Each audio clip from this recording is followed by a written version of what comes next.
નમસ્કાર મિત્રો, હું ડોક્ટર હરેશ જિંજાલા દેવકી હોસ્પિટલ અને ટેસ્ટ ટ્યુબ બેબી સેન્ટરમાંથી બોલું છું.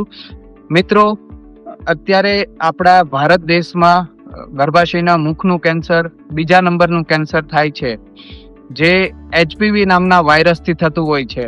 ભારત સરકારે એચપીવી વાયરસને અટકાવવા માટે એક વેક્સિન લોન્ચ કરેલી છે, જે 13 થી 14 વર્ષની દીકરીઓને સિંગલ ડોઝ આપવામાં આવે છે અને આ વેક્સિન ફ્રીમાં આપવામાં આવે છે. સરકાર દ્વારા કોઈ ચાર્જ લેવામાં નથી આવતું, જે પ્રાઇવેટ હોસ્પિટલોમાં 3 થી 4 હજાર રૂપિયા ચાર્જમાં આપવામાં આવતી હોય છે.